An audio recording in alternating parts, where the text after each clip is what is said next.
कल रात से ही मुझे जानकारी मिली कि आपके सोशल मीडिया जो नहीं चला रहा है आजकल,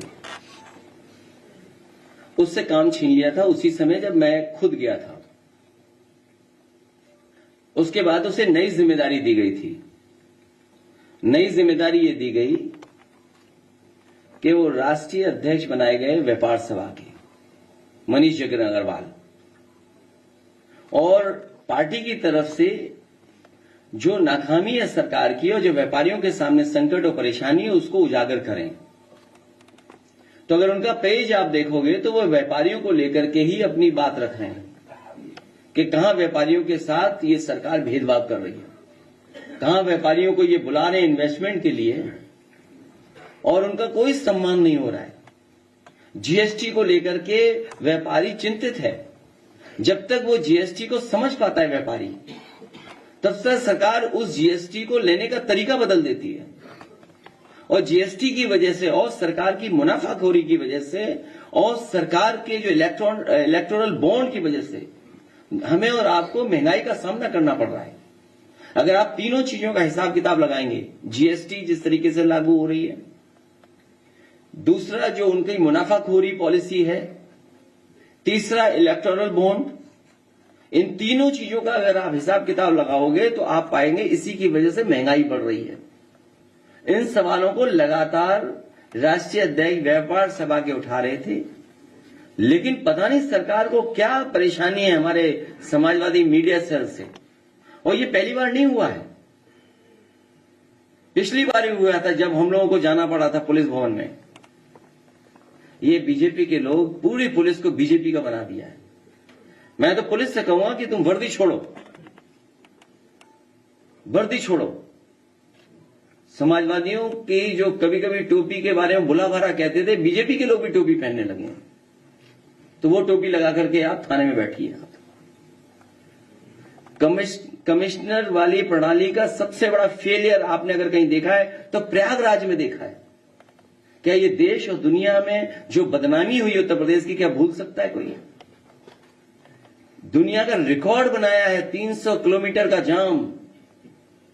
उत्तर प्रदेश और मध्य प्रदेश के मुख्यमंत्री लगे थे जाम खुलवाने के लिए।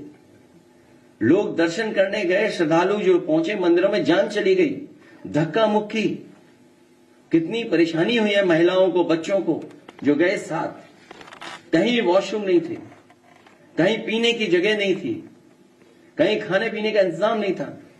ये वो लोग हैं जो कह रहे हैं कि हम विकसित भारत का सपना देख रहे हैं। इस आयोजन ने इनके विकसित भारत की और जो इंफ्रास्ट्रक्चर तैयार कर रहे थे उसकी पोल खोल दी है। और जो पोल खोलने से डर रहे हैं वही मीडिया सेल पे अटैक कर रहे हैं। और जिस समय पुलिस भवन में हम लोग गए थे एक बहुत सीनियर वरिष्ठ अधिकारी से, क्योंकि वरिष्ठ अधिकारी लगातार सरकार से संपर्क में था, समझौता ये किया था कि भारतीय जनता पार्टी के लोग, भारतीय जनता पार्टी की troll team, Bharatiya Janata party के जो मीडिया सेल देखते हैं, जो फाइनेंशियली उनको सपोर्ट पहुंचाते हैं, लाखों रुपया उनको मिलता है प्रति महीना, वो गलत भाषा या किसी की छवि नहीं बिगाड़ेंगे। वो अपने में सुधार लाएंगे तो समाजवादी पार्टी के लोग भी अपने अंदर सुधार लाएंगे। बीजेपी के लोग अगर गलत शब्द इस्तेमाल करेंगे तो समाजवादी पार्टी के लोग भी उसी तरह का जवाब उनको देंगे। और समझौता ये हुआ था कि बीजेपी का एक भी आदमी सोशल मीडिया पर व्यवहार खराब नहीं करेगा, और अगर हम सूचना देंगे तो उस पर एफआईआर दर्ज होगी। हम लोगों ने जितनी भी एफआईआर लिखाई हैं, एक पर भी इस सरकार ने कोई कार्रवाई नहीं की है। मैं फिर दोहराता हूं कि समाजवादी पार्टी ने जो जो शिकायतें की हैं, एक पे भी कार्रवाई भारतीय जनता पार्टी ने नहीं की है। और भारतीय जनता पार्टी के पेड लोग लगातार समाजवादी पार्टी के लोग नेताओं के बारे में व्यवहार खराब करते हैं, भाषा का गलत इस्तेमाल करते हैं। ये सरकार आवाज दबाना चाहती है। हमारे पत्रकार साथी भी जानते होंगे कि उनको कितनी डांट पड़ती है।